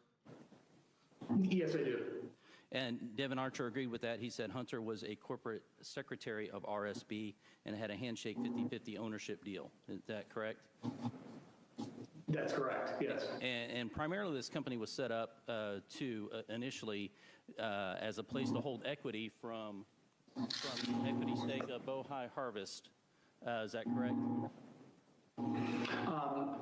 What I was told by the partners at the time, it was set up to do that and invest in other businesses. I think Devin Archer subsequently testified to that effect, and it included monies that were paid from the bond fraud, $15 million that was wired to that RSB account as well. Yeah. So it conducted multiple transactions as you depicted in that diagram. And even if this were legal and there was no impropriety here, it's very concerning because this company set up to basically compete against America's energy interests at the behest of CCP. Then we have other flows into Rosemont Seneca Bohai from Burisma. We all know about Hunter's $1 million salary that he received for sitting on the board and providing no actual function there. And so we have $1 million salary going through Rosemont Seneca to Hunter Biden. And then this is interesting. We have a meeting with Kazakhstani Kins Rakashev. And what gets me here is the $300 at the end of the $142,300 that goes into this. And then the next day went to a Porsche dealership for a car for Hunter Biden. Now, what's interesting about all this, of course, is that each of these not only flowed money through the shell companies to Hunter Biden, but each of them also involved important meetings with, of course, President Biden. And so on December 4th, we have coffee with Jonathan Lee, who was one of the members who started Bohai Harvest, and he was connected with the CCP. They were having trouble getting licensed to work because, of course, the CCP has to get permission for that, until Hunter flew over on Air Force Two with Vice President Joe Biden at the time. They met with Jonathan Lee. Hunter introduced him. Joe ended up writing a letter of recommendation to Jonathan Lee's daughter to get into college. And then we see that this relationship continues to be formed. Of course, in the Ukraine, we know that April 16th, 2015, Joe Biden had dinner with a Burisma official at Cafe Milano. Seemed to be a popular spot because Joe Biden also had dinner with Kins Rakashev there. All in flow to going here. And of course, as Tony Bobulinski has pointed out several times, this all comes down to eventually the one big guy who gets 10% for the big guy. And so we know that all this money flowed through this to get to Hunter, and then we know, of course, that 10% went to the big guy. So, Mr. Bobulinski, does this general pattern of Hunter offering foreign access to Joe Biden, Hunter gets paid, and then Joe gets a share of that. Is that basically what the general practice across many of these shell companies were? Congressman, as I outlined, the big guys, clearly Joe Biden. The details of some of those transactions I was not involved in, but that's clearly how they operated. But that's the pattern that we've seen over. And Mr. Galanis, you said at the beginning that Hunter didn't really provide any sort of intellectual propriety asset value or anything of the sort, that his entire value was the brand. Is that correct? How did you state that? Yeah, we didn't rely on him for any work product other than delivering the Biden lift. The Biden lift. And one more question for you, Mr. Galanis. Did you offer to provide information on Hunter Biden and Devon Archer back in 2016 to prosecutors and the SEC, and what happened there? Yes, through counsel, I had offered to provide information specifically on that to the SDNY. And I subsequently also did the same thing to the Securities and Exchange Commission, which was interested and subsequently was told to quash that interest. I understood that to be an order from the Southern District of New York to quash the SEC information. Thank you. Chairman, I yield back. Gentlemen's time's expired. Chair now recognizes Mr. Goldman for 5 minutes.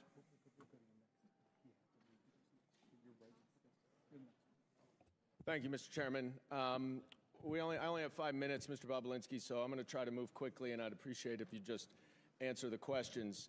You testified that Joe Biden was involved in your business venture related to Oneida Holdings and Hunter Biden. So I want to drill down on the crux of what your testimony is. Oneida Holdings is the business venture that you are referring to, correct? When I'm referring to what? Can you Any business you did with the Bidens? My reference is the Sinohawk Holdings LLC, and Oneida Holdings LLC owned 50% of that. Right. And Oneida Holdings was the 50% that was on the American side of that Sinohawk deal, right? It was the 50% that was the Biden side of it. Some of the, James Gilliar is not an American, so. Sorry, fair enough. And it was a joint partnership memorialized in an incorporating document, correct? And it had equal shares divided among 5 partners. Is that right? Well, I can't. Well, are you asking me about what you're holding up? Because sir, was it an equal? Were there equal 20% shares among 5 partners? In what? Oneida Holdings. In the final signed documents? Yes. Is that what you're asking me? Yes. It is? It's not complicated. Well, it is because. All right, you're just filibustering now. The answer is you're filibustering. I get it. That there were 5 partners: Hunter Biden, Jim Biden, Rob Walker, James Gilliar, and you. Each owned 20%. Do you? Well, they didn't each own. Their LLCs owned it, which is a material. Do you see Joe Biden or an LLC related to Joe Biden on this? I don't know if Joe Biden owned any of Jim Biden's LLC or Hunter Biden's LLC. I'll leave that up to the committee. Okay. And do you know when this agreement was entered into? The poster board that you're holding up, or the actual legal document that was signed? The agreement, sir. The agreement. The agreement was signed May 22nd, 2017. Who was the vice president then? May 22nd, you said? I think it was Mike Pence. And who was the president? Donald Trump. Okay. And when did you first meet Hunter Biden? I first met Hunter Biden in early 2017. When? When in 2017? A day or the month. An hour? The month is good. A month? I believe I briefly met him in New York, but I spent the first meeting I had extensive time with him was in early May 2017. Okay, and that was around the same time that you had those 2 meetings with Joe Biden, right? It was, but prior to that, I had numerous discussions with Hunter. You have said I had lawyers working through the documents that you're Can I asking? please reclaim my time, sir? As I said, we have to move quickly here. Unfortunately, in your testimony earlier today, one of my colleagues asked you about that meeting at the bar, 45 minutes to 60 minutes. And you were also asked about that in your transcribed interview. And in neither of your answers did you mention any discussion that you had at that meeting with Joe Biden about the Chinese business venture. Yet, in grandiose terms here today, you have declared that Joe Biden was involved and that you have mountains of irrefutable evidence to support it. So let's look at the mountains of irrefutable evidence. You provided the committee with a screenshot of a text message that is between James Gilliard and you, dated May 11th, 2017. You see this? I don't know if you can see it. If you can't see, it's just you and James Gilliard, though, right? You remember this text message, I'm sure. Generally, yes. All right. And in it, Gilliard writes, "Man, you are right. Let's get the company set up, then tell H and family the high stakes and get Joe involved." And 2 days later, Mr. Gilliard sent an email to you, CCing Rob Walker and Hunter Biden, in which he suggested a division of the company and included a proposal of, quote, 10% held by H for the big guy, question mark. You remember that, right? The infamous email with the big guy? Yes, Yeah. I do. Did anyone ever respond to that email? Yes, they did, numerous times. Sorry. Hunter Biden himself did. Excuse me. You're right. Well, no, I Did think anyone that's e- important because Sir, Hunter did anyone Biden has ever claimed that he didn't Can you answer my respond to it, questions? and he responded Okay. to it, I believe, You're 3 just going to times. filibuster. I reclaim my time that's running out, but I will say no one responded to the big guy reference for 10. Thank you So for making my what- point. They didn't have to respond Right. because And they then, all knew the big sir, guy was Joe I Biden. reclaim my time. Mr. Chairman, please control the witness. I would like to get a little extra time, Mr. Chairman, because I want to read what Mr. Gilliard said to the Wall Street Journal. Quote, "I would like to clear up any speculation that former Vice President was involved with the 2017 discussions about our potential business structure. I am unaware of any involvement at any time of the former Vice President. The activity in question never delivered and project revenue. 9 days later, the agreement without Joe Biden was signed. You and James Gilliard wanted Joe Biden involved, and that is why Hunter Biden dumped you and did the business That's a on his blatant own. lie, Mr. And I yield Goldman. You back. know better. Chairman's time's expired. Chair now recognizes Mr. Higgins from Louisiana for 5 minutes. Thank you, Mr. Chairman. Mr. Bobulinski, thank you for being here today, and we appreciate the candor of your responses, sir, which is reflective of the way you handled yourself in private testimony and deposition. So I thank you for communicating truthfully to the American people today. I'm going to ask you about the China Energy Fund Committee, the CEFC. You familiar with that, sir? I am. Was this a multi-billion-dollar company, like a Fortune 500 company at one time? It's even bigger than that. If you go back and look at its financials in 2016 and 17, it was probably one of the 5 largest private companies in China. So exactly. So this was a major operation that had a lot of money, and apparently, I'm going to hold up a memo here from this is a chart from the second bank memo, and it shows disbursement of a total of almost $24 million for diamonds. So you have a major Chinese company spending a lot of money on diamonds, and apparently diamonds were used as a means of payment for the Biden family. We know that the Bidens have testified that admitted to having 2 diamonds. We suspect that there are many, many more, $23 million worth of diamonds.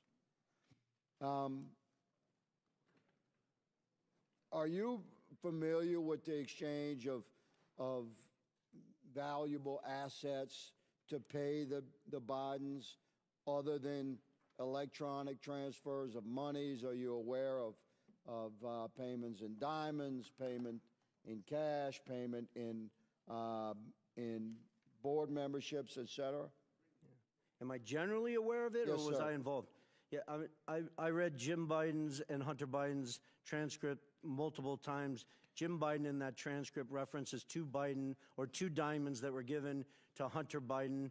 One, he implies, was in 2015 by an individual who he couldn't recall his name, but the individual's name is Scott O., who was a surrogate for CFC. And then apparently a second diamond was given at a meeting in Miami. And I really want to set the record clear. I was not at that physical meeting. I was in Miami, but I was not at that physical meeting. That's what I told the FBI in my transcribed interview. Are you aware, Mr. Bobulinski, of a pattern of bribery, of bribe payments coming from the China Energy Fund Committee? I appreciate that question. I wish everyone on this committee would read the 1,200 pages of testimony in an 8-day trial in the SDNY where Mr. Goldman used to work while the actual trial was going on, that accused numerous executives, ultimately Patrick Ho, of corruption, bribing, leaving shoeboxes of cash to a variety of political figures in Africa. Exactly. So, Mr. Bobulinski, from your perch within the Biden family operations and their interactions with major businesses in China and the exchange of millions of dollars that are known, we've tracked them through bank records, through suspicious activity reports, through emails, through communications that this committee has documented. There's no debate that millions and millions of dollars flowed into the Biden family's bank accounts. But the existence of other forms of payment is fascinating because diamonds are untraceable. We really don't know how many diamonds the Bidens received, do we?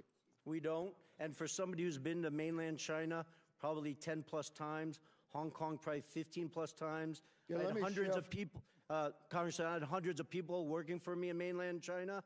At one point, I never got a diamond from any businessman or woman. So, Mr. Bobulinski, I shift quickly to a text message. Are you familiar with this? It's from a gentleman named James. Generally, yes. Yes, says, don't mention Joe being involved. It's only when you're face to face. I know you know that, but they are paranoid. And there's a response saying, okay, they should be paranoid about things. And then there's a response saying, for real. So what is meant by don't mention Joe being involved? It's only when you're face to face. I know you know that, but they are paranoid. Well, I think it outlines how the Bidens operated, not specifically just with CFC. You have Galanis here testifying and numerous other witnesses that have given you tremendous amount of evidence that outline they worked to obfuscate it, create layers of obstruction. That's the reason why Rob Walker was getting sent millions of dollars instead of Hunter Biden directly. That's the reason why Devin Archer was receiving millions of dollars instead of going to Hunter directly. You guys have a mountain of evidence that stacks high and answers that question on how they obfuscated. They lived in a world of plausible deniability. Thank you, Mr. Bobulinski. Mr. Chairman, my time has expired. I yield. Chair now recognizes Ms. Norton from D.C. for 5 minutes. Thank you, Mr. Chairman. Mr. Galanis, thank you for appearing voluntarily for this hearing from Alabama.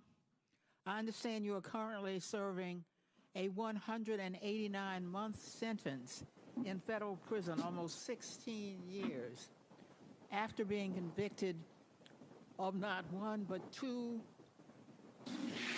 but not one, not two, but three different schemes. The victims of your schemes, as the judge who presided over your criminal prosecution noted, included, and here I quote, one of the poorest Native American tribes in the country, as well as pension funds held for the benefit of transit workers, longshoremen, housing authority workers, and city employees, hardworking people, everyday people, among others.